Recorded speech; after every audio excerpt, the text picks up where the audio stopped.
নমস্কার, post edit আপনাদের সবাইকে স্বাগত। শুরু করছি আজকের সন্ধ্যার বিশেষ অনুষ্ঠান পোস্ট এডিট। আপনাদের সঙ্গে রয়েছি আমি সুপ্রিয়।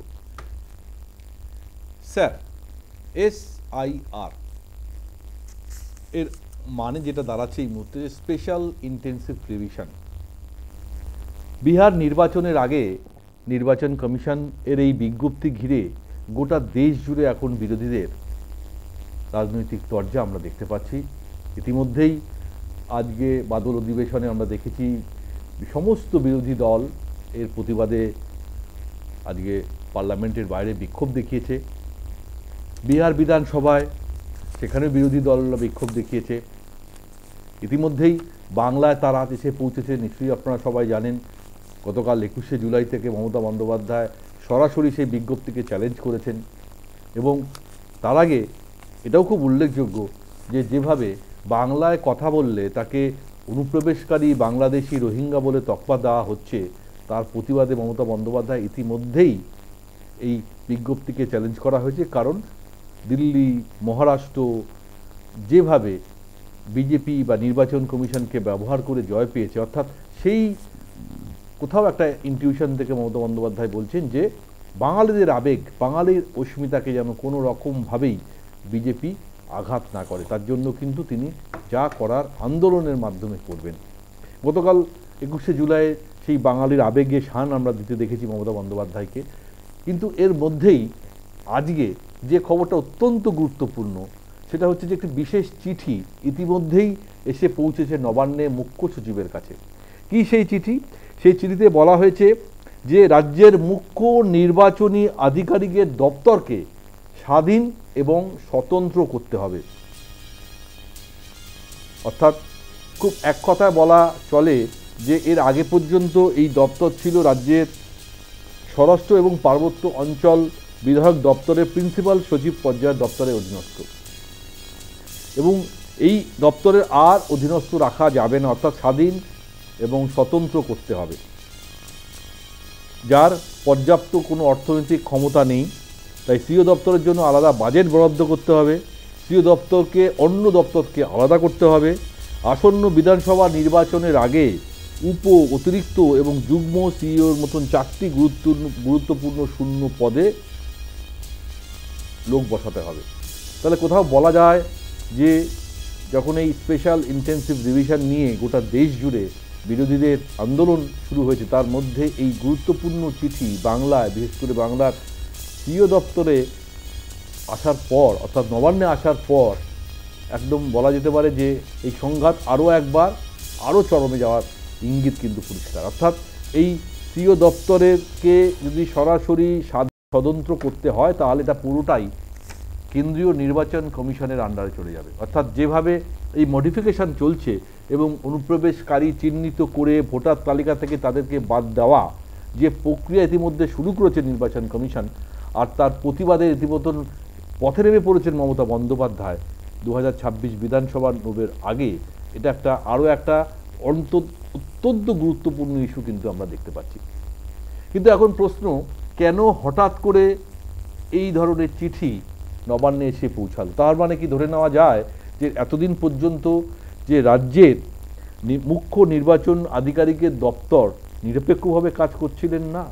কারণ পঞ্চায়েত ইলেকশন বা রাজ্যের বিভিন্ন অন্যান্য বাই ইলেকশনের সময় এই দপ্তরের ভূমিকা অত্যন্ত গুরুত্বপূর্ণ হয়।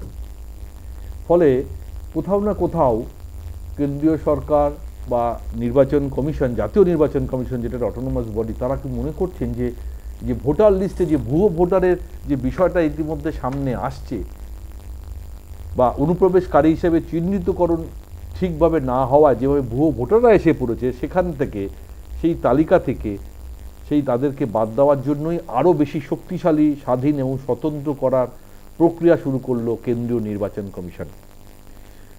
এ রাজ্যের বিরোধী দল বিজেপি কিন্তু বারবার সেই প্রশ্নই তোলার চেষ্টা করছে যে এই মুহূর্তে এই রাজ্যে প্রায় 1 কোটি ভুয়ো ভোটার রয়েছে, সেখানে বাংলাদেশি অনুপ্রবেশকারীরা রয়েছেন, রোহিঙ্গারা রয়েছেন।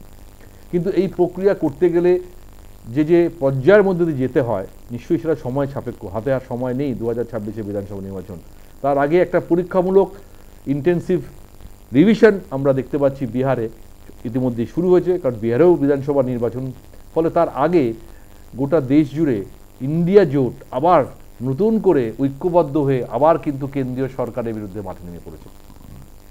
তবে মমতা বন্দ্যোপাধ্যায় আজ আরও একবার কেন্দ্রীয় সরকার, নির্বাচন কমিশন এবং আসামের মুখ্যমন্ত্রীকে একহাত নিয়েছেন। কারণ আমরা জানি তিনি বলার চেষ্টা করছেন যে বাংলাকে, বিশেষ করে বাঙালিদের ভাষা আক্রমণ যেমন আছে, বাংলা ভাষার আক্রমণ যেমন আছে, বাংলার অস্মিতাকে কোথাও না কোথাও আঘাত করা হচ্ছে, বাংলায় কথা বলে অনুপ্রবেশকারী হিসেবে চিহ্নিতকরণ করার চেষ্টা হচ্ছে এবং ভোটার লিস্ট থেকে বাদ দেওয়ার চেষ্টা হচ্ছে। এর প্রতিবাদ তিনি করেছেন। আজও তিনি বলেছেন, বক্তব্য রেখেছেন এবং সরাসরি তিনি আক্রমণ করেছেন কেন্দ্রীয় সরকার এবং আসাম সরকারকে। কি বলেছেন মুখ্যমন্ত্রী মমতা বন্দ্যোপাধ্যায়, তার আগে শুনে নেব।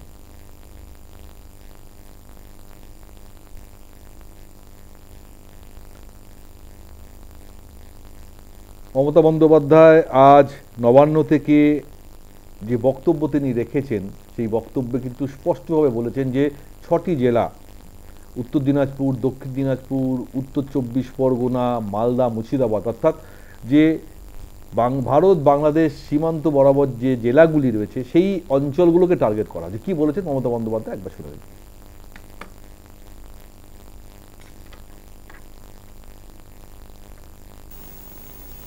বাংলার ব্যাপারে আসাম কি করে হস্তক্ষেপ করে, এটা শুধু আনএথিক্যালি নয়, আনকনস্টিটিউশনাল, ইললিগাল, এবং ওরা কিন্তু সীমারেখা লঙ্ঘন করছেন। আমি ডাবল ইঞ্জিন সরকারকে, বিজেপিকে বলবো, নিজেদের চরকায় তেল দিন। ওখানে তো কালী মন্দিরও ভাঙছেন, দাঙ্গা করছেন, ঘরবাড়ি পুড়িয়ে দিচ্ছেন, মানুষ উচ্ছেদ করছেন, ডিটেনশন ক্যাম্পে সবাইকে রেখে দিয়েছেন, অনেক মানুষের নাম বাতিল করেছেন। এইভাবে যদি মনে করেন আপনারা দেশ চালাবেন, দেশটা কিন্তু বিভক্ত হয়ে যাবে, এবং দেশ যদি একবার বিভক্ত হয়ে যায় তাহলে দেশের শক্ত কাঠামোটা নষ্ট হয়ে যাবে। এটা আমরা কেউ চাই না। আমরা চাই আমাদের দেশ ঐক্যবদ্ধ, শক্তিশালী থাকুক। দক্ষিণ দিনাজপুর জেলা, উত্তর দিনাজপুর জেলা, নদিয়া জেলা, মুর্শিদাবাদ জেলা, কুচবিহার জেলা, উত্তর 24 পরগনা জেলা, এবং এসপিকেও বলা হয়েছে যে এই নামগুলো সব ভেরিফাই করে ইমিডিয়েট আমাদের জানাও, MH এর গাইডলাইন্স অনুযায়ী। এরা কি চাইছে, বাংলাটাকে দখল করতে নাকি? মানে গায়ের জোরে বাংলা রাজ্যটাকে উঠিয়ে দিতে? ভাষা সন্ত্রাস চলছে, মানুষের উপর অত্যাচার সন্ত্রাস চলছে। এবার প্রত্যেকটা জেলা চুনকে চুনকে, মানে বেছে বেছে জেলার মানুষদের যাতে সংকটে ফেলা যায়। আমরা শুনছিলাম মমতা বন্দ্যোপাধ্যায় গতকাল 21শে জুলাই শহীদ মঞ্চ থেকে যেভাবে আক্রমণ করেছিলেন, আজও ঠিক একইভাবে তিনি কেন্দ্রীয় সরকার, নির্বাচন কমিশন বা আসামের মুখ্যমন্ত্রীকে আক্রমণ করেছেন। তবে এই চিঠি আসার পর বিজেপির তরফ থেকেও প্রতিক্রিয়া এসেছে। রাজ্যের নতুন সভাপতি সমীক ভট্টাচার্য কি বলেছেন, একবার শুনে নেব।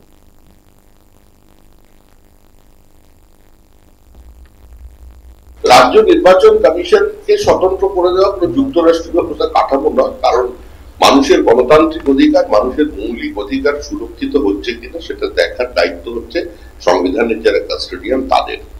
এবং একটা সাংবিধানিক সংস্থা যদি সেই কাজটা করার জন্য একটা নির্দিষ্ট পদক্ষেপ গ্রহণ করে, সেটা সংবিধান বিরোধী নয়, সংবিধান বহির্ভূত নয়, সেটা সাংবিধানিক পদক্ষেপ। যে নানাভাবে তো চেষ্টা করলো বিজেপি ভোট। শুনছিলাম আমরা সমীরবাবুর বক্তব্য। আমি প্রথম প্রশ্ন রাখবো দেবব্রতদার কাছে, তার আগে আমাদের যারা অতিথি আছে তাদের সাথে আমি আলাপ করিয়ে দেবো। আমার সঙ্গে স্টুডিওতে রয়েছেন তৃণমূল কংগ্রেসের কর্মী সমর্থক দেবব্রত রায়। দেবব্রত, আপনাকে স্বাগত। আমার সঙ্গে বাইরে রয়েছেন বিজেপির মুখপাত্র স্নেহায়ন সরকার। স্নেহায়ন, আপনাকেও স্বাগত। আমার সঙ্গে রয়েছেন কংগ্রেসের মুখপাত্র কেতন জয়সওয়াল। কেতন, আপনাকেও স্বাগত।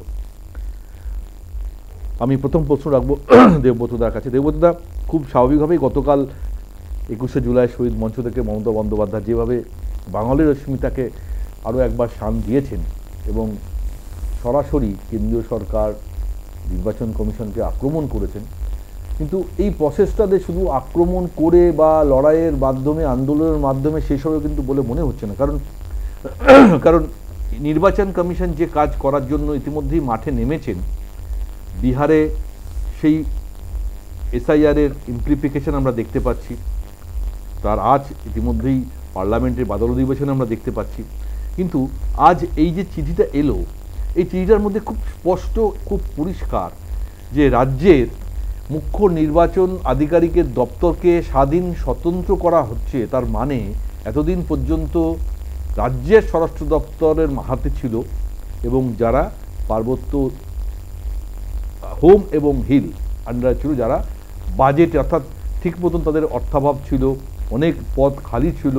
কোথাও না কোথাও মনে হচ্ছে যে এই যে এটাকে সক্রিয়ভাবে এই দপ্তরটাকে আবার নতুন করে কাজে লাগানো হচ্ছে, তার মানে একটা খুব স্পেশাল একটা ইন্ডিকেশন যে যত তাড়াতাড়ি ভোট আসবে তার আগে এই রাজ্যের মুখ্য নির্বাচন আধিকারিককে কাজে লাগানো হবে এবং কেন্দ্রীয় নির্বাচন কমিশন যেভাবে বলবেন ঠিক সেভাবেই হবে। অর্থাৎ এই যে স্পেশাল ইন্টেন্সিভ রিভিশনের যে কাজটা শুরু হয়েছে, আমার মনে হচ্ছে তো এই কাজটাকে আরও বেশি ত্বরান্বিত করার জন্য।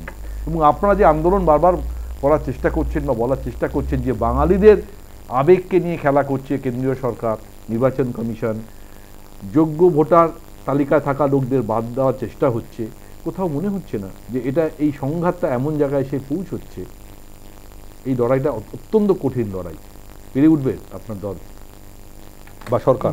মানে তার মানে এটা বোঝালো যে মানে এতদিন মানে রাজ্য নির্বাচন কমিশন কাজ করছিল না, তাই তো? মানে যে নির্বাচনগুলো হয়েছিল, যে জনপ্রতিনিধি তৈরি হয়েছে, সেগুলো সব নির্বাচন কমিশন বলবেন, তাই মানে বক্তব্য তাই। মানে মানে অনেক তো চেষ্টা করলো মানে বাংলাকে দখল করার, সোনার বাংলা করার, দখল করার, মানে গায়ের জোরে হচ্ছে না। এখন বিভিন্ন উপায় এখন করছে। আসল ব্যাপার কি জানেন তো, অভিযোগ তো রয়েছে যে অনেক ভুয়ো ভোটার আমি একটা উদাহরণ দেব, ঢুকে পড়েছে, কত বড় মিথ্যেবাদী, মিথ্যাচারী আপনি দেখবেন। একটা উদাহরণ দিচ্ছি আপনাকে। আজকে আমাদের দক্ষিণ কলকাতার সাংসদ, যদিও এটা প্রাসঙ্গিক নয় তাও আমি এখানে বলছি, দক্ষিণ কলকাতার সাংসদ শ্রীমতী মালারা একটা প্রশ্ন করেছিলেন, question number 342, 22/7/2025, cancellation of the fake job card নিয়ে প্রশ্ন করেছিলেন। কটা ফেক জব কার্ড কটা বেরোতে পারে বলুন তো? এই যে মাননীয় লিডার অফ অপোজিশন যে বলেছিল পশ্চিমবঙ্গ সব চুরি করে নিয়েছে, সব fake job card, MNREGA card, crore crore টাকা চুরি করে নিয়েছে, কতগুলো ফেক কার্ড থাকতে পারে বলুন তো আপনি এখানে বলুন তো, আপনি তো হচ্ছে কত অবশ্যই আমার আজকে আলোচনা কটা বেরোলে ভালো করে পার্লামেন্টে এটা বলার জব কার্ড। এই যে এখানে বিজেপি প্রতিনিধি রয়েছে বলতে, এই তথ্য কি সঠিক কি সঠিক নয়, সঠিক কি বেটি কারা দিচ্ছে? Government of India, ministry of rural development দিচ্ছে। লোকসভা কোশ্চেন নাম্বার দিয়েছে। ঠিক আছে, আমি আসবো ওই বিষয়টা, আমি আসবো। মানে আপনি একটা এক্সাম্পল দেওয়ার চেষ্টা করেছেন। আসলে কি চাই জানেন? আমরা সেই নাৎসি বাহিনী দেখেছিলাম, সেই হিটলার 1920 থেকে 30-এর দশকে, যে হলোকাস্টের একটা পটভূমি তৈরি করতে হবে। সেই হলোকাস্টের পটভূমি কি আছে? সেই হলোকাস্টের পটভূমি তৈরি করছে মানে একদম বাংলা ভাষীদের, বাংলা যারা কথা বলে তাদেরকে নিয়ে। আর এখানে স্নেহারঞ্জন যে বসে আছে না, তাদের কি হচ্ছে, যারা ওই সময় যে ইহুদিরা মানে ওই দালালি করতো, তাদেরকেও বাদ দেয়নি হিটলার, সেটা তাদেরকেও মেরেছিল। সেই হলোকাস্টে যা দেখতে পাচ্ছি একটা বদ্ধভূমি বা জেনোসাইড সঙ্গে তুলনা করছে, একদম জেনোসাইডে। তো আমি কার নাম বলছি না, জেনোসাইড তৈরি করার চেষ্টা চলছে। আপনি বলুন এই লোকটা, এখানে নামটা বলছি উত্তম ব্রজবাসী, অপরাধ করেছিলেন কি? তার কাছে ভোটার কার্ড রয়েছে, আধার কার্ড রয়েছে, ভারতীয় শুধু মুম্বাইতে শুনুন পুশব্যাক, খুব ভালো কথা, পুশব্যাক যারা মুম্বাই থেকে 5 জন তাদের পরিবার জানানো নিয়ে পাঠিয়ে দিল বাংলাদেশে। সেখানে আবার ফ্ল্যাগ বেটিং করলো, করে তারপর দেখা গেল না তাকে কেন ফিরিয়ে নিলে ভাই? কি কারণে ফিরিয়ে দিলে? পুশব্যাক তো করেছিল, কোন নাই তাদেরকে ওইভাবে ঘরে বন্ধ করে রেখেছিল, তাদের পরিবার জানেনি, খেতে পায়নি। ওইভাবে করা যায় কোর্টে প্রডিউস না করে? এটা কি চাইছে ওরা? মানে বিজেপি সরকার চাইছেটা কি? বাংলা বললেই মানে আগামী দিনে আমরা এই অনুষ্ঠান করতে পারবো কিনা আমার সন্দেহ রয়েছে। বাংলায় কথা বলি, বাংলায় লিখি, বাংলায় বলছি, তার মানে আমাদের খুব আইডেন্টিফাই করা সুবিধা হয়ে যাবে। কালকে আমাকে নোটিশ পাঠাবে। না মানে এটা কি আপনার কি মনে হয় আপমর সমস্ত বাঙালিকে চিঠি পাঠাচ্ছে? আপনার তাই মনে হচ্ছে? আমি এই যাদের সন্দেহ হচ্ছে, যাদের তপব্রত সিটিজেনশিপ নিয়ে প্রশ্ন আছে, পাঁচি ঢালি, লেবু সরকার, গীতা রায়, উৎপল হালদার, এই পরপরই বলছে 100টা নাম বলে যাবো।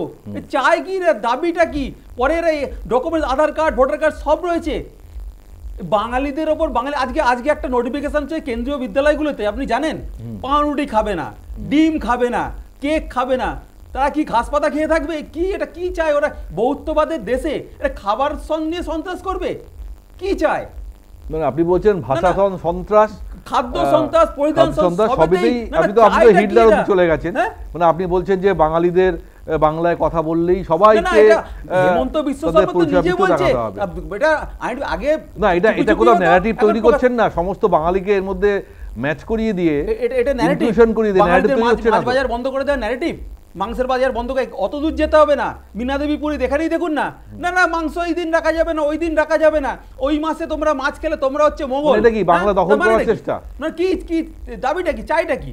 মানে পশ্চিমবঙ্গে তোমরা আঘাত করবে, সরকার করার জন্য এভাবে বাঙালিদের অস্মিতাকে আঘাত করতে চাইছে, এটাই বলতে চাইছেন? তো বলতে চাইছে, দেখতে পাচ্ছি তো, মানুষ to চোখে দেখছে, চোখের সামনে দেখছে, চোখের সামনে চিঠি আসছে, চোখের সামনে। কিন্তু অনুপ্রবেশ প্রসঙ্গে আপনাদের কোনো মতামত নেই? এবার বলছি, আপনার মন্তব্য শুনে আমার মনে হলো গত 100 বছর ধরে তৃণমূল সরকার এই বর্ডারটা পাহারা দিচ্ছে, তাই তো? এটাই বলতে চাইছেন তো? 100 বছর ধরে খুব বাজে কাজ করছে অনুপ্রবেশকারী, 100 বছর ধরে তৃণমূল কংগ্রেস বর্ডারটা পাহারা দিচ্ছে, পাহারা দিতে পারছে না, তাহলে তৃণমূল কংগ্রেসের দোষ, ঠিক আছে? বাকি দোষ কারণ নেই। আপনাদের মুখ্যমন্ত্রী মমতা বন্দ্যোপাধ্যায় আমাদের মুখ্যমন্ত্রী, পশ্চিমবঙ্গের মুখ্যমন্ত্রী, আমি বলছি আপনাদের দলের আপনারও মুখ্যমন্ত্রী 2003 সালে পার্লামেন্টে যে বক্তব্যটা রেখেছিল, তাহলে সেটা কেন রেখেছিল? হ্যাঁ, কেন রেখেছিল তো? কেউ তো অস্বীকার করছে না। না বারে বারে এই দেখুন রোহিঙ্গা ঢুকে পড়ছে, রোহিঙ্গা ঢুকে পড়ছে। 2003-এ মমতা বন্দ্যোপাধ্যায় তখন পার্লামেন্টে দাঁড়িয়ে যে বক্তব্যটা রেখেছেন আপনার মনে আছে? একদম মনে আছে, এবং উত্তরও আছে। তখন 1 কোটি টাকা বলেছে, 1 কোটি মানুষের কথা বলেছে। উত্তরও আছে। উত্তর কি আছে? আপনি জানেন তখন আমরা দেখি 26 জনকে গুলি করলো, মারলো, চলে গেল। এর লিডার অফ অপারেশন বলছে 1.5 কোটি রোহিঙ্গা, 1 কোটি রোহিঙ্গা। আরে রোহিঙ্গা আপনি ছাড়ুন, অনুপ্রবেশ করুন, আপনি বলুন না বাংলাদেশ অনুপ্রবেশ। ওরাই তো অভিযোগ, যখন বাস্তবে কি আছে, কত রোহিঙ্গা সারা পৃথিবীতে আছে। তখন তাহলে মমতা বন্দ্যোপাধ্যায় ভুল ব্যাখ্যা দিয়েছিলেন। না ভুল সঠিক না, তখন ভুল ব্যাখ্যা দিয়েছিলেন, এখন সঠিক ব্যাখ্যা দিচ্ছেন। কেউ তো অস্বীকার করছে অনুপ্রবেশ তো ঘটছে, আমরা দেখতে পাচ্ছি, চোখের সামনে দেখতে পাচ্ছি। আর অনুপ্রবেশ ঘটছে এটা মেনছেন, ঠিক আছে? এই যে অভিযোগ, গতকাল তো আমরা দেখলাম শহীদ মঞ্চ থেকে মমতা বন্দ্যোপাধ্যায়, অভিষেক বন্দ্যোপাধ্যায় সরাসরি আক্রমণ করেছেন কেন্দ্রীয় সরকারকে, বিজেপি সরকারকে, আসাম সরকারকে। কিন্তু সবথেকে বড় বিষয় যেটা, যে বাঙালির বিরোধী, বাংলা বিরোধী, বাংলার অস্মিতাকে নিয়ে বারবার আপনারা আঘাত কাটছেন, বাংলার সম্মানকে নিয়ে, বাংলার ভাষাকে নিয়ে আপনারা আক্রমণ করছেন বা বাংলা অপমান করছেন। এবং আজকে এই যে চিঠি কেন্দ্রীয় নির্বাচন কমিশন থেকে রাজ্যের মুখ্য নির্বাচন আধিকারিকের দপ্তরে এসছেন, যেখানে স্বাধীন আর স্বতন্ত্র করার কথা বলা হচ্ছে, সেখানে তো তার মানে খুব স্পষ্ট যে কাজ নির্বাচন কমিশন করতে চাইছে, আজ যে বিহারে চলছে, আগামী দিন সেটা পশ্চিমবঙ্গেও ইমপ্লিমেন্টেশন হবে। সেটাই কি আসল সংঘাত? যে যেহেতু মুখ্যমন্ত্রী বন্দ্যোপাধ্যায় অনুপ্রবেশ প্রসঙ্গে না গিয়ে তিনি বাঙালির আবেগকে নিয়ে রাজনীতি করার জায়গা চলে আসছেন, আর আপনাদের লড়াই হচ্ছে অনুপ্রবেশকে আটকানো। কিন্তু এটাও তো ঠিক যে বাংলায় কথা বললে কাউকে যদি রিটেন করা হয়, তাকে অনুপ্রবেশকারী বলা হয়, তাকে পুশব্যাক করা হয়, তাহলে তো বুমেরাং হতে পারে আপনাদের জন্য এ রাজ্যে। এটাও তো ভাবতে হবে। স্নেহান, হ্যাঁ সুপ্রিয়, আপনার কথা উত্তরে যাওয়ার আগে একটু দ্বিতীয় বিশ্বযুদ্ধে হঠাৎ করে দেবব্রত হলোকাস্টের কথা বললো। বিষয়টা হচ্ছে যে হলোকাস্ট ডেফিনেটলি সেটা প্ল্যানিং এবং এক্সিকিউশন, যেটা কিন্তু হিটলারের ছিল না, হিটলারের একজন জেনারেলের। একটু পারলে যদি আপনার ওই হোয়াটসঅ্যাপ গ্রুপে না এসে থাকে তাহলে একটু গুগল করে দেখে নিন। যাই হোক, হিটলারের একটা প্রধান নিদর্শন হচ্ছে, ধরে নিন আমাদের রাজ্যের সাথে যারা তোমরা যারা মানে পুরোনো দিনের সাংবাদিক, তারা জানো যে রাইটার্স বিল্ডিং এর একটা ঐতিহ্য জড়িয়ে আছে। তার কারণ তার সাথে ইতিহাস আছে, আমাদের একটা ফিলিংস জড়িয়ে আছে বাঙালিদের। আচ্ছা, একটা মানুষ সে মুখ্যমন্ত্রী হয়েছে, তার ব্যক্তিগত ইগোর কারণে রাজ্যের প্রশাসনিক দপ্তর চেঞ্জ হয়েছে স্বাধীনতা পরবর্তী 12 বছর। তুমি একটা এক্সাম্পল দাও আমাকে।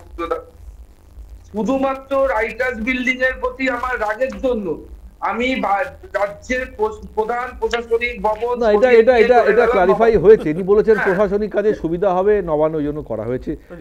এইটা এটা তারপরে ওখানে সংস্কারের কাজ চলছে, এটাও একটা বিষয়। কিন্তু আমরা to the point, come to the point আজকের ইস্যুটা নিয়ে আমি যদি খুব ভুল না হই, ওই সংস্কারের কাজ হচ্ছে বলে উনি নবান্নে গেছিলেন এবং উনি বলেছেন 6 মাসের মধ্যে আমরা ফিরে আসবো। খুব সম্ভবত যেটা 2012 সাল, আজকে কত সাল, 2025 সাল, 13 বছরের রাইটার্সের সংস্কার হলো। ঠিক আছে, আমরা কাম টু দি পয়েন্ট, আমাদের টপিক আলোচনা করতে হবে। আরে ওই রাইটার্সের সাথে আমাদের ঐতিহ্য জড়িয়ে, স্বাধীনতা সংগ্রাম জড়িয়ে, বিনয় বাদল বিদেশের স্মৃতি জড়িয়ে, সেটাকে এক মুহূর্তে এরকম পোড়া বাড়ি করে চলে যাওয়া যায় নাকি নবান্নে? আমরা তো বলছি বারবার করে রাইটার্সে ফিরতে হবে, আমরা আমাদের সরকার তৈরি হলে আমরা রাইটার্সে ফিরবো। আপনাদের সেই জায়গা করেছিল ভাই, তোমরা বিদেশের জিনিসপত্র তো পছন্দ করো না। কিন্তু আমার আসল টপিকের, আমার আসল প্রশ্নের উত্তর দিতে হবে। একটা কথা বলেছি সুপ্রিয়দা, দেবব্রত বাবু কিন্তু আমি বলতে দেবো না, উনি কিন্তু এত আচ্ছা বেশ, দেবব্রত দা বলবো বাইরে থেকে। না না, বাইরে থেকে বললে অসুবিধা হয়। বেশ বেশ বেশ, চলো আমি আমার প্রশ্নের উত্তর চাই স্নেহা। আমি আসছি। এইটা দেখুন, আমি এই কারণে তুললাম যে বাঙালির অস্মিতা, বাঙালি নিয়ে যারা কথা বলছে তারা বাঙালির ইতিহাস, বাঙালির ঐতিহ্যকে কতটা সম্মান করে সেটা বলার জন্য। এবার আমি আপনাকে বলি, কতগুলো স্পেসিফিক এক্সাম্পল দিয়ে আমি আপনাকে বলি, ঠিক আছে? বিষয়টা হচ্ছে গিয়ে যে আপনি বললেন এসআইআর নিয়ে প্রশ্ন, ঠিক আছে? আপনি আপনার প্রশ্নের সময় একটা ফ্যাক্ট দিলে যে আগস্ট 4 2005 সাল মমতা ব্যানার্জি এরকম মোটা কতগুলো ফাইল নিয়ে স্পিকারের টেবিলের খবর রেখে দিয়ে বলেছিলেন যে এইগুলো হচ্ছে অবৈধ অনুপ্রবেশকারী। আমার কাছে প্রমাণ আছে, মমতা ব্যানার্জির কথা, এটা বিজেপির কথা না, যে এই মানুষগুলোর পশ্চিম বাংলার ভোটার তালিকাতেও নাম আছে, বাংলাদেশের ভোটার তালিকাতেও নাম আছে। আমাদের প্রশ্ন হচ্ছে 2011 সালে উনি সরকারে এসে, তারপরে আসার পরে উনি কতগুলো বাংলাদেশি অনুপ্রবেশকারীকে চিহ্নিত করে রিপোর্ট করেছেন, একটা হিসাব তৃণমূল কংগ্রেস দিতে পারবে? তার মানে এই যে ভেজালটা, এই ভেজালটা আমাদের ভোটার লিস্টে থেকে গেছে, এই ভেজালটা কেন বাদ দেওয়া যাবে না? আপনি ভারতবর্ষের একজন নাগরিক, আপনি ভোট দেবেন, এবং বাংলাদেশের একজন নাগরিক, সেও ভোট দেবে, একসাথে কেন ভোটটা দেবে? এবং বাঙালি অস্মিতা, বাঙালি সংস্কৃতি নিয়ে এত কথা বলছে। কালকে 21শে জুলাইয়ের মঞ্চ থেকে অভিষেক ব্যানার্জি একটি কথা বললো যে এইবার যে আমাদের অধিবেশন শুরু হবে, অধিবেশনে বাংলায় কথা বলবো, বাংলা ভাষায় কথা বলবো। চলুন, অ্যাকসেপ্টেড সুপ্রিয়তা, অ্যাকসেপ্টেড। আমাদের 12 জন সাংসদ আছে লোকসভার, আমাদের 12 জন সাংসদ পার্লামেন্টে বাংলা ভাষায় কথা বলবে। তৃণমূলের 29 জন বাংলা ভাষায় কথা বলতে পারবে? কীর্তি আজাদ, শত্রুঘ্ন সিনহা, ইউসুফ পাঠানরা বাংলা ভাষায় কথা বলতে পারবে? সাকেত গোখলেরা রাজ্যসভায় বাংলা ভাষায় কথা বলছে। আমাদের রাজ্যসভার সাংসদ শ্রমিক বাচ্চার তো বাংলা ভাষায় কথা বলতে পারবে? আরে যে আসামকে নিয়ে কুচ্ছা করছে, সেই আসামের রাজ্যসভার সাংসদ সে শপথ নিয়েছে বাংলা ভাষায়। আর তোমরা বাংলার সিট গুলোকে সেখান থেকে কোথাও দিল্লি থেকে, কোথাও গুজরাট থেকে, কোথাও বিহার থেকে লোক নিয়ে তোমাদেরকে দাঁড় করা যায় যে তোমরা বাংলা থেকে একটা লিডার তুলে আনতে পারোনি। তাহলে এই বাংলা অস্মিতার কথা আজকে তৃণমূল কংগ্রেসের থেকে কেন শুনবো? লাগামহীন দুর্নীতি, যে কটা নিয়োগ করেছে সব কটা দুর্নীতি করেছে। নারী নির্যাতনে আজকে বাংলা ছেয়ে গেছে, নারীদের নিরাপত্তা বলে কিছু আজকে নেই। সবকিছুকে ঢাকার জন্য আজকে তারা এই অনুপ্রবেশকারী রোহিঙ্গাদের পাশে এসে দাঁড়িয়েছে। এবার আমি একটা প্রশ্ন করি, বিষয়টা হচ্ছে এই এসআইআরটা নিয়ে তো কোর্টে মামলা হয়েছে, কোর্ট কি স্থগিতা দিয়েছে? আজকেও মামলা ছিল।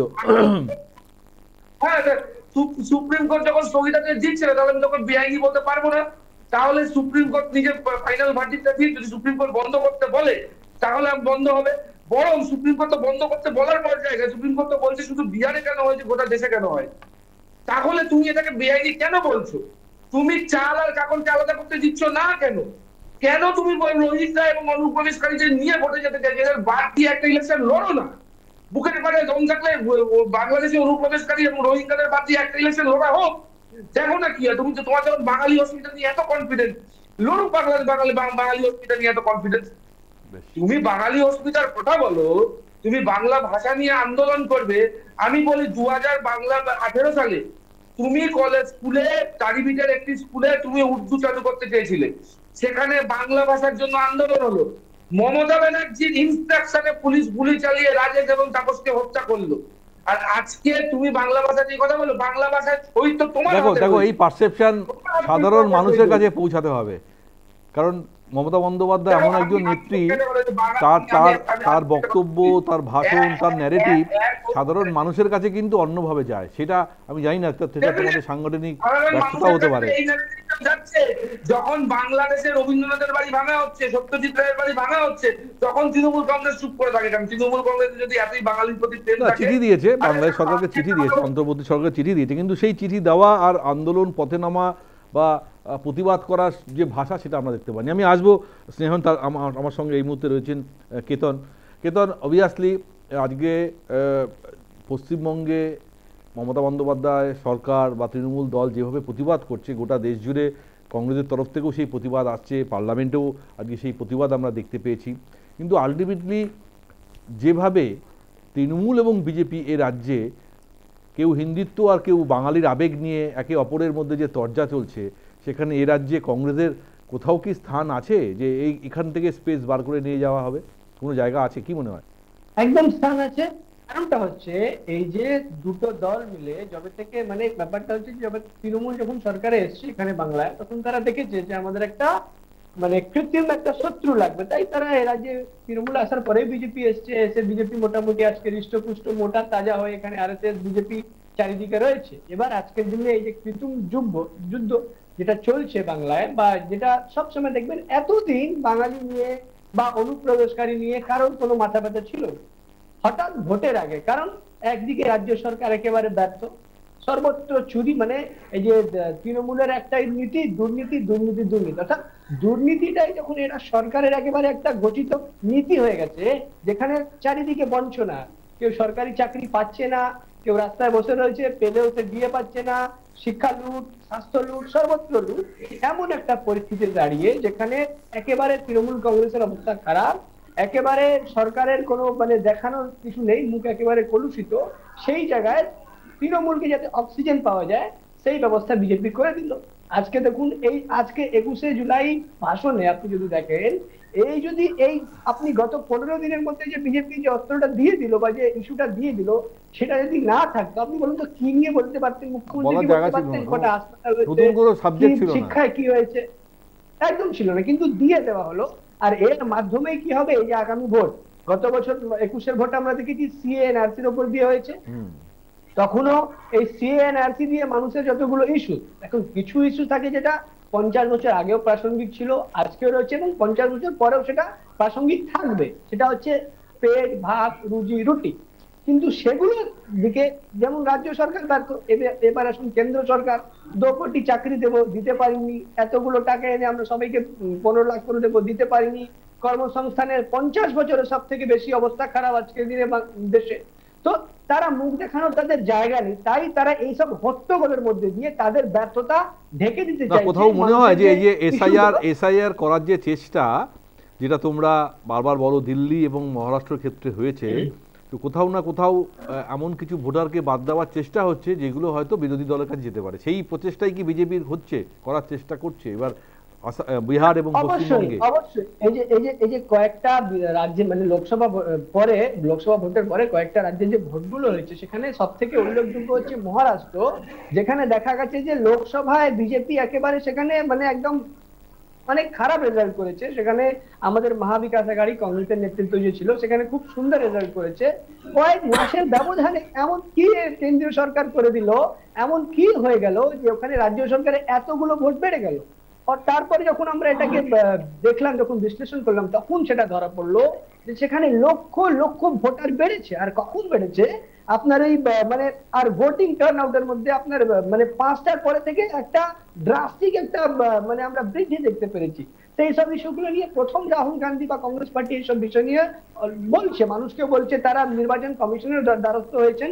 কিন্তু যেহেতু আমরা তো দেখতে পাচ্ছি যে নির্বাচন কমিশন এখন নিরপেক্ষ নেই, একদম ঘোষিত নিরপেক্ষ নেই, কারণ সেই যারা মানে তাদের যে নিয়োগের যে প্রক্রিয়াটা ছিল, সেখানে একটা নিরপেক্ষ ব্যবস্থা যে এতদিন ছিল, অর্থাৎ প্রধানমন্ত্রী বা সরকার পক্ষ বিরোধী পক্ষ, বিরোধী দলের নেতা, তার সাথে আরেকজন একেবারে মানে অরাজনৈতিক নিরপেক্ষ লোক, সেটা হচ্ছে আমাদের দেশের চিফ জাস্টিস অফ ইন্ডিয়া। সেই চিফ জাস্টিস অফ ইন্ডিয়াকে সরিয়ে দিয়ে সেখানে সরকার পক্ষের একজনকে ঢুকিয়ে দেওয়ার মধ্যে দিয়ে সরকার কি করলো না, ওই নিয়োগের ওপরে সরকারের একটা নিয়ন্ত্রণ হয়ে গেল। এবার আমার শুনে হাসি লাগছিল যখন আপনি ওই প্রথম দিকে ওই কথাটা বলছিলেন যে তারাই নাকি কেন্দ্রীয় সরকার নাকি রাজ্য সরকারকে একটা পাঠিয়েছে চিঠি যে আপনাদেরকে মানে আপনাদের সরকারের আওতা থেকে সরকারের স্বাধীন স্বতন্ত্র করতে হবে, রাজ্য স্বতন্ত্র করতে হবে। এবার আমরা পড়েছি যে চ্যারিটি বিগিনস অ্যাট হোম, মানে বিচারিতা মানে বিজেপি থেকে বড় মাপকাঠি হতে পারে না। আপনারা যে ব্যবস্থা ছিল সেটাকে ধ্বংস করে নির্বাচন কমিশনকে আপনাদের হাতের মুঠোতে করলেন। সিবিআই আজকে বলুন না, সিবিআই সরকার নিয়োগ করছে, ইডি সরকার নিয়োগ করছে, ইলেকশন কমিশনটা সরকার। কেতন তোমার বক্তব্য খুব পরিষ্কার, মানে সর্বভারতীয় স্তরে যদিও ইন্ডি জোটে বা ইন্ডিয়া জোটে তৃণমূল সরকার কংগ্রেস সব এক, কিন্তু পশ্চিমবঙ্গের প্রেক্ষাপটে দাঁড়িয়ে যে লড়াইটা আমরা দেখতে পাচ্ছি সেখানে কিন্তু তোমরা তৃণমূল এবং বিজেপিকে একে অপরের পরিপূরক মনে করছি, যে কারণে আর বাকি বিরোধী দল বাম হোক বা কংগ্রেস হোক জায়গাটা ক্রমশ কমে যাচ্ছে, কারণ ভোটের নিরিখে দেখা যাচ্ছে যে দুজনের মধ্যেই লড়াইটা হচ্ছে। আগামী দিন সেই বিষয়টা কিভাবে আসে এই স্পেশাল ইন্টেন্সিভ রিভিশনের মাধ্যমে সত্যি অনুপ্রবেশকারী চিহ্নিত হয়। হ্যাঁ, চট করে শেষ করতে হবে, বিজ্ঞাপন মানে কেমন ব্যবস্থা আপনি দেখুন যে শাসক, আজকে শাসক আমাদের তো গণতন্ত্র, অর্থাৎ শাসক নির্বাচিত হয় জনগণের মাধ্যমে, অর্থাৎ ভোটাররা শাসককে নির্বাচিত। এবার এই শাসক তৈরি হয়ে শাসক হয়ে গিয়ে তারপর বলছে যে আমাদের নির্বাচক মন্ডলী তাকে আমি বাছাই করবো। আচ্ছা, সরকারের 56 ইঞ্চি সরকারের যদি ক্ষমতা আছে, যদি বুকে 56 ইঞ্চির অলরেডি কলজা রয়েছে, তাহলে সরকারের দেখো এই লড়াই তো করতে হবে সংসদে, এই লড়াই তোমাদের সংসদে লড়তে হবে। এখন বিরোধীরা সব এক হয়ে আছে। নির্বাচন কমিশনের কি এটা কাজ, কে নাগরিক কে নয়, এটা তো সরকারের কাজ।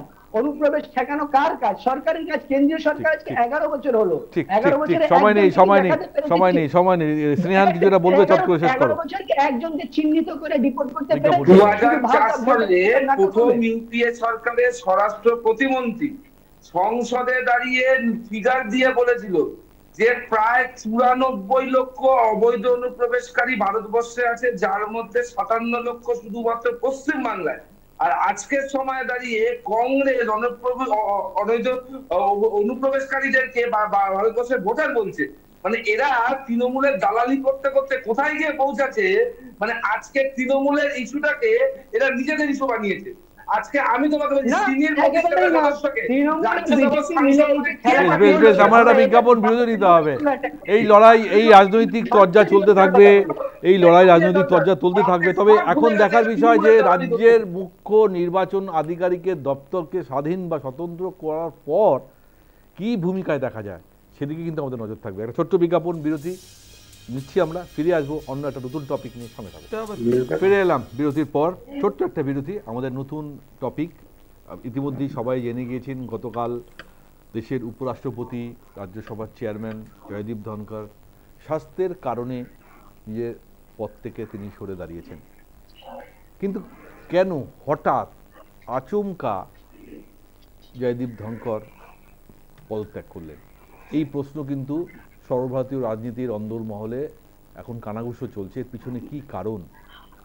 অনেকে বলছেন যে সংঘাত বেঁধেছে কেন্দ্রীয় সরকার, অর্থাৎ মোদী বা অমিত শাহর সঙ্গে দেশের উপরাষ্ট্রপতির। অনেকে বলছেন সত্যি সত্যি স্বাস্থ্যের কারণে হয়েছে, এর পিছনে কোনো রাজনীতি দেখা উচিত নয়।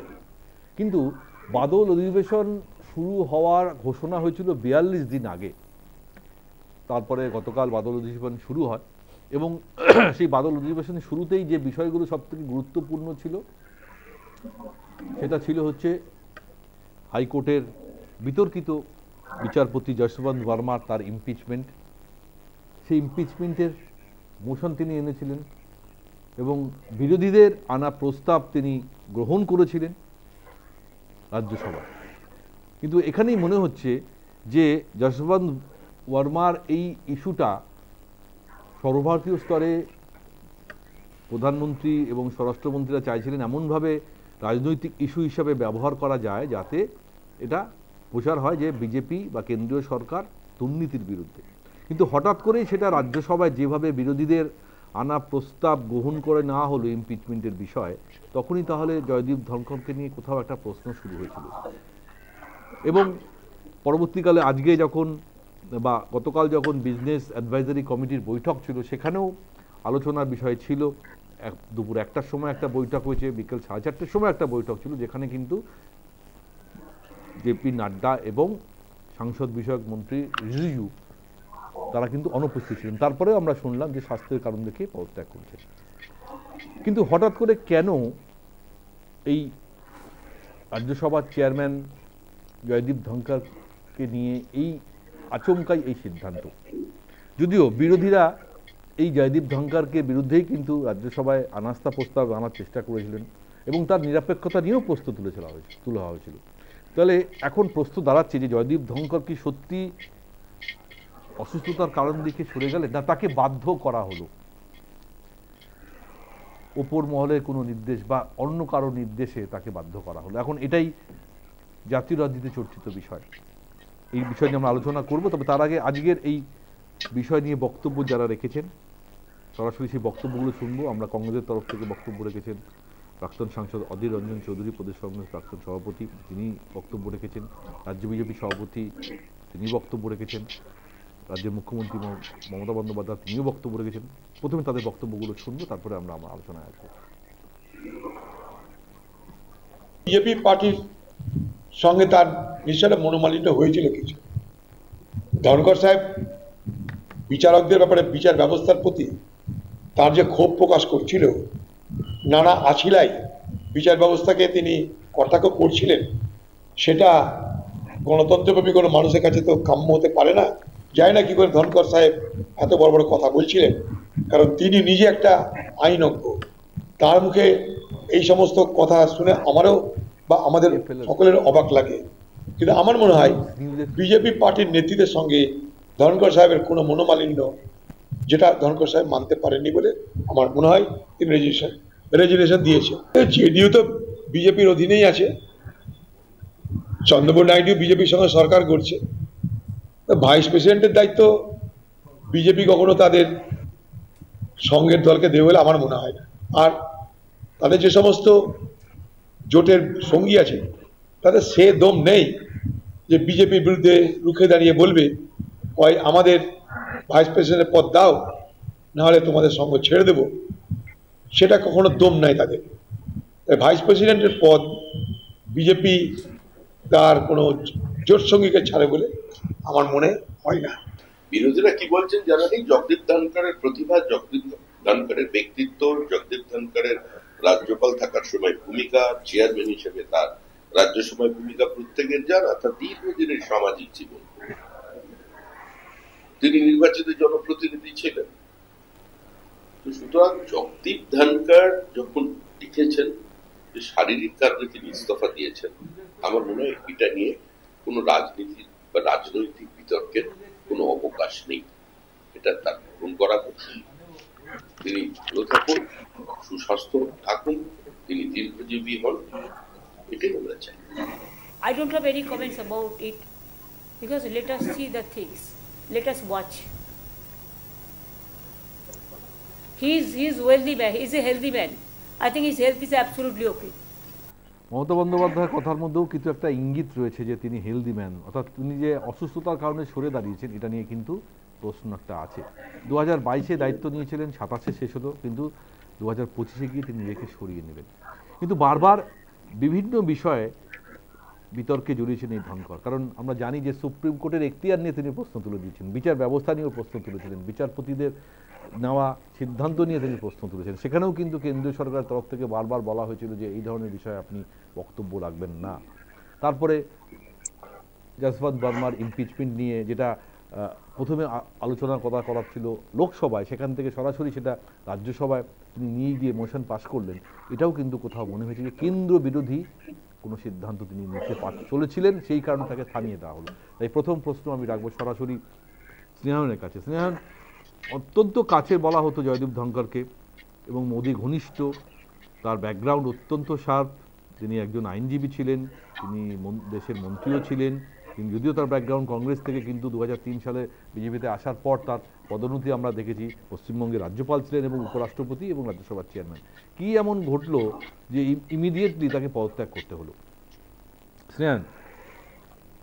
না, প্রথম কথা হচ্ছে যে ঘটার কি আছে, উনার যে পদত্যাগ করার যে কারণটা উনি সরাসরি ভাবে সেটা সব জনসম্মুখে তো জানিয়েছেন যে উনি কেন পদত্যাগ করছেন। না, স্বাস্থ্যের আর কারণে, আমাদের কিন্তু এখন কিন্তু সেই আলোচনাটা, এই যে স্বাস্থ্যর কারণে হঠাৎ করে তিনি পদত্যাগ করে দিলেন বিকেল 5টা অবধি কাজ করার পর, তো তুমি তো তাহলে তো তিনি 42 আগেই বলতে পারতো, বা 7 দিন আগেই বলতে পারতো, বাদলের জীবন শুরুর আগেই বলতে পারতো যে আমি পদত্যাগ করছি। কিন্তু গতকালের এই ঘটনার পর কিন্তু অন্য একটা অ্যাঙ্গেল চলে আসছে স্নেহা। মমতা ব্যানার্জি জানতাম এই রাজ্যের স্বাস্থ্যমন্ত্রী, মমতা ব্যানার্জি স্বাস্থ্যমন্ত্রী থেকে তবে ডাক্তার হয়ে গেলে তো জানি না। একটা মানুষ সুস্থ না অসুস্থ সেটা তো সেই মানুষটা সব থেকে ভালো বুঝবে। এবং দেখো, সব থেকে বড় কথা হচ্ছে শারীরিক অসুস্থতা সবসময় রোগের থেকে আসে তা না, এটা বয়সের থেকে আসে, এটা মানসিক প্রেশারের থেকে আসতে পারে। সেই মানুষটা হয়তো ফিল করেছে কোনো ভাবে। আমরা এই যে তুমি বলো না, কদিন আগে আমরা দেখলাম আমাদের ভারতীয় ক্রিকেট দলের দুজন স্বনামধন্য ক্রিকেটার রোহিত শর্মা এবং বিরাট কোহলি হঠাৎ করে টেস্ট ক্রিকেট থেকে রিটায়ারমেন্ট নিল। কেউ বুঝতে পেরেছিল? তুমি বিরাট কোহলির ফিটনেস, ওটা খেলার ময়দান আর এটা রাজনীতির ময়দান, তফাৎ আছে। একটা মানুষ, একটা ব্যক্তি বিচার করতে পারে যে আমি হয়তো মানসিক ভাবে আর পারছি না, হয়তো আমার ফিজিক্যালি আমি টানতে পারছি, মানসিক ভাবে টানতে। সব থেকে বড় কথা, কারা জগদীপ ধনখড়কে নিয়ে আজকে কুমিরের কান্না কাঁদছে সুপ্রিয়দা? এরা আজকে যবে থেকে উনি পশ্চিমবঙ্গের রাজ্যপাল ছিলেন, তারপরে উনি ভারতের উপরাষ্ট্রপতি, সব সময় জগদীপ ধনখড়কে শুধুমাত্র মানে আক্রমণ না, কথা বলেছে এই তৃণমূল কংগ্রেস। উনি যখন রাজ্যপাল ছিলেন, উনি যখন ডেমোক্রেসি, তুমি বলছো যে এর মধ্যে রাজনীতি খোঁজার কোনো দরকার নেই, শুধুমাত্রই স্বাস্থ্যের কারণে তাকে সরে যেতে হয়েছে। উনি বা কোন রকম ক্লোজ কোয়ার্টার থেকে, দেখুন এদের কাছে কোনো ইস্যু নেই। প্রথমে এসআইআরটা নিয়ে নামলো, সুপ্রিম কোর্টে গিয়ে মুখ থুবড়ে পড়েছে, এখন শুধুমাত্র জগদীপ ধনখড়ের ইয়ে। তোমরা জগদীপ ধনখড়কে তাহলে ভোট দিয়েছিলে না কেন? যখন জগদীপ ধনখড়ের নাম উপরাষ্ট্রপতি হিসেবে পেশ করা হয়েছিল, তখন তোমরা তার বিরোধিতা করেছিলে কেন? তোমরা কি কথা বলেছিলে যখন উনি পশ্চিমবঙ্গের রাজ্যপাল ছিলেন? আজকে উনার প্রতি এত দরদ তোমাদের উঠলে উঠছে। বেশ বেশ বেশ বেশ আমাদের সময় কম, সময় কম। কেতন যদি বলে তাহলে আমি বুঝবো যে তোমরা তোমাদের বেশ বেশ বেশ বেশ হয়ে গেছে বেশ। কোথাও মনে হয় কেতন, যেভাবে তিনি কেন্দ্র বিরোধী কিছু কাজ করছিলেন বা বক্তব্য রাখছিলেন, সে কারণেই তাকে চাপে ফেলে পদত্যাগ করাতে বাধ্য হলো, নাকি এর পিছনে অন্য কোনো আরো বড় কোনো কারণ থাকতে পারে? ছোট্ট করে উত্তর নেবো। স্যার, অস্ত্র আমরা অবশ্যই জানতে পারবো, কিন্তু এখন বিজেপির যে প্রতিনিধি বলছিলেন যে ওরা শারীরিক শুধু সব সমস্যা হয় না, মানে বলতে চাইছেন কি মানসিক কোনো অবসাদে ভুগছিলেন? মানে বিজেপির যে কালচার বা বিজেপির যে মানসিক ক্লান্তির মধ্যে বলেনি, এই ভদ্রতা তোমার মাঝে বলতে পারতেন না, তোমার মাঝে বলতে দাও আবার দেখা হবে। যাই হোক, এবার যে ব্যাপারটা হচ্ছে, দেখুন বিজেপির আমরা তো চরিত্র অনেকদিন দেখেছি, কাজের সময় কাজী, কাজ করালে পাজি, এটা আমরা দেখে এসেছি। ব্যাপারটা হচ্ছে, আর ধনখড় সাহেব তো বিজেপির যথেষ্ট মানে বিজেপির অঙ্গনে কাজ করতেন। যখন উনি রাজ্যপাল ছিলেন তখনও আমরা দেখেছি উনি অতি সক্রিয়তা, আর যখন উনি মানে একটা এত গুরুত্বপূর্ণ জায়গা, এত বড় একটা দুনিয়ার সব থেকে বৃহত্তম গণতন্ত্রের একটা এত গুরুত্বপূর্ণ দায়িত্ব পালন করে, সেখানে যেন কোনোদিন নিরপেক্ষ হতে পারেনি। তবুও বিজেপি আর কত মানে ওনাকে পক্ষপাতিত্ব করাতে চাইছিল, যে উনি মানে সেটা না করতে পেরে, মানে ব্যাপারটা একটা কোনো একটা জায়গায় গিয়ে তো বিবেক মানে দেওয়ালে পিঠ থেকে গেছিল বোধহয় ওনার, যদি এর বেশি আমি পক্ষপাতিত্ব করতে পারবো না, আমি হয়তো সংবিধানের মর্যাদা হানি হচ্ছে বা এই চেয়ারের মর্যাদা হানি হচ্ছে, এর থেকে বেশি আমি পক্ষপাতিত্ব করতে পারবো না, তাই আর আমি সরে যাচ্ছি। আর মোহন ভাগবত 75 বছরের বলেছিলেন মোদীজিকে ইঙ্গিত করে, মনে হয় ধনখড় সাহেব সেটা নিয়ে নিয়েছেন, বা ধনখড় সাহেব দেখিয়ে দিলেন যে আমি মানে বয়সজনিত কারণে রিটায়ার নিচ্ছি, মোদীজি এবার আপনার পালা। হতেই পারে, কোথাও না কোথাও একটা ইঙ্গিত আছে, আরএসএস বা কেন্দ্রীয় বিজেপি শীর্ষ নেতৃত্ব চাপ হয়তো নিতে পারেন, সে কারণে তিনি পদত্যাগ করে তার প্রতিবাদ হয়তো পদত্যাগের মাধ্যমে নিয়ে প্রতিবাদ জানিয়েছেন। সময় খুব কম, বেশ সময় নেই, বেশ আমার মনে হয় স্নেহ। আচ্ছা আসছি দেবব্রত আসছি, ছোট্ট একটা ব্রেক নিতে হবে, ব্রেকের সময় হয়ে গেছে, আমরা ফিরে দেবব্রত উত্তর দেবো। ফিরে এলাম বিজ্ঞাপন বিরোধী, হাতে একদম সময় নেই। আচমকা হঠাৎ করে ধনখড়ের এই পদত্যাগ কিসের ইঙ্গিত? কোথাও কি মনে হয় যে কেন্দ্রের বিরোধী একটা ভার্সন তৈরি করার চেষ্টা হচ্ছিল, তার আগেই তাকে সরিয়ে দেওয়া হলো? এখানেই বিজেপি প্রতিনিধিকে স্নেহানকে বলি, মমতা ব্যানার্জি নিশ্চয়ই ডাক্তার নয়, আর আপনিও মনস্তত্ত্ববিদ নন। কার মনস্তত্ত্ব না,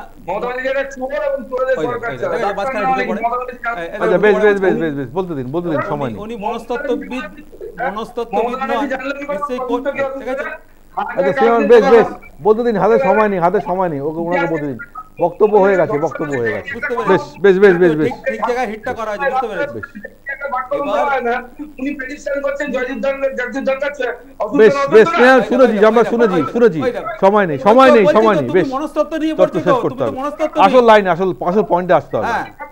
স্নেহানের উত্তর দেওয়ার জন্য আমি প্রশ্ন করি। হ্যাঁ, এবার যেটা আসল পয়েন্ট যেটা হলো, দেখুন উনি সর্বোচ্চ ন্যায়ালয়ে কাজ করেছেন, আইনটা খুব ভালোই বোঝেন। আইন নিয়ে ওনাকে তো জ্ঞান দিতে হবে না, আইনটা সারা কর্মজীবনে পুরোটাই প্রায় আইন নিয়ে কাজ করেছেন। সত্ত্বেও তিনি সুপ্রিম কোর্টের এখতিয়ার নিয়ে প্রশ্ন, হ্যাঁ সেইটা দেখুন করেছেন। কিন্তু বিজেপি প্রত্যেক জায়গায় একটা রবার স্ট্যাম্প ওনাদের দরকার। রবার স্ট্যাম্পের জন্য একটা মুশকিল বলতে দাও, বাইরে থেকে বলতে দাও, সময় নেই। একটা করে রবার স্ট্যাম্প প্রত্যেক রাজ্যে পাঠায়, তার একটা রবার স্ট্যাম্পের নাম ছিল জগদীপ ধনখড়।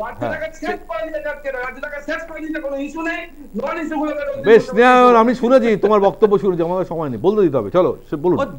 অসুবিধা দিয়েছে 2026 আমাদের পাশে একসাথে। আচ্ছা, আমি টু দি পয়েন্ট দেবব্রতদা। এবার একটা রবার স্ট্যাম্প প্লিজ, সময় নেই, হাতে সময় নেই, বাঙালি তো হাতে সময় নেই, প্লিজ ভাই আমাদের। চলো শেষ করুন দেবব্রত, শেষ করুন। আমি প্রোগ্রাম শেষ করে দেবো। এবার জগদীপ ধনখড় নামে অনেকগুলো রবার স্ট্যাম্প এরকম রয়েছে। এখন দেখতে হবে কি পরিস্থিতিতে উনি পদত্যাগ করেছেন, সবকিছু একটা প্রেক্ষাপট রয়েছে।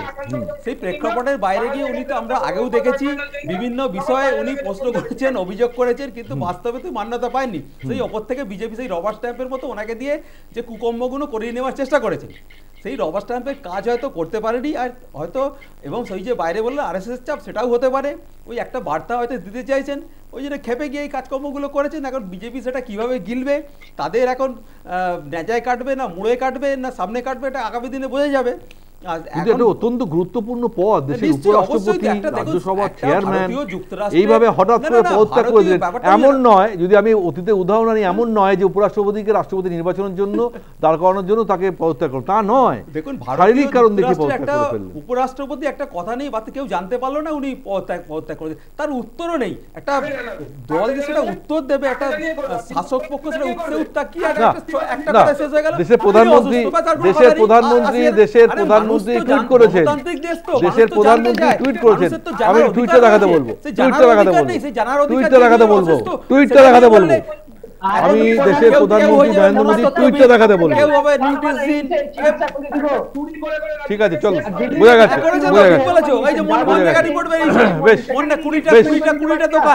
বিজেপির 20টা দোকান 20টা চোর। দেখুন আপনারা, আমি একটা জিনিস বুঝতে পারি না, আলোচনাটা সাবজেক্টের বাইরে হয়ে গেল, আলোচনা হয় না।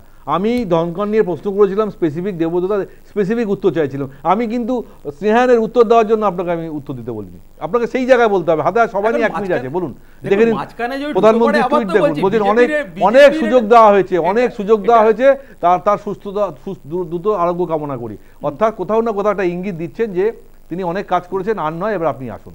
পরিষ্কার, এই যে নরেন্দ্র মোদীর টুইট। বলুন, টুইটটা আগে লিখে রেখেছিলেন নাকি মোদিজি? উনি জানতেন যে এই কারণেই দেওয়া হবে। বলুন দেবব্রত, শেষ করতে হবে। গণতান্ত্রিক দেশে মানুষ সবকিছু জানতে চায়, এবার জানার তাদের অধিকার রয়েছে। ভারতীয় যুক্তরাষ্ট্রে একজন, এটা সর্বোচ্চ দ্বিতীয় পদ, মানে একজন উপরাষ্ট্রপতি হঠাৎ পদত্যাগ করলে আমরা জানতে পারলাম না। একটা খুব সহজ সরল একটা উদাহরণ দিয়ে গেল, তিনি অসুস্থ। এখন আমরা যদি সেই প্রশ্ন করার অধিকার আমাদের দেশ আমাদের দিয়েছে, নিশ্চয়ই আমরা প্রশ্ন করতে পারি। সেই প্রশ্ন করলে তাকে যদি ওইভাবে দাগিয়ে দেওয়া হয়, এখন আমরা আমাদের হাতে আর সময় নেই দেবব্রত, আমরাও চাই তার দ্রুত আরোগ্য কামনা করি, দ্রুত সুস্থ হন। তিনি আবার সক্রিয় রাজনীতিতে আসবেন কিনা সেদিকে আমাদের নজর থাকবে। তবে আজকে তার হঠাৎ এই পদত্যাগ, বা আজ না, মাফ করবেন, গতকাল রাতে তার এই হঠাৎ আচমকা পদত্যাগ দেশের রাজনীতিতে কোথাও না কোথাও কিন্তু একটা আলোচনার কেন্দ্রবিন্দু চলে এসছে। এবং এর পিছনে রাজনৈতিক কারণ আছে না সত্যিই তার শারীরিক কারণ, সেগুলো তো আগামী দিন আরও বিষয় আমাদের সামনে আসবে। তবে এটুকু বলতে পারি যে উপরাষ্ট্রপতি, রাজ্যসভার চেয়ারম্যান হিসাবে তিনি যে যোগ্যতার সঙ্গে কাজ করছিলেন, সেখানেও কিন্তু তার নিরপেক্ষতা নিয়ে বিশেষ করে রাজ্যসভায় অনেক প্রশ্ন ছিল বিরোধীদের তরফ থেকে।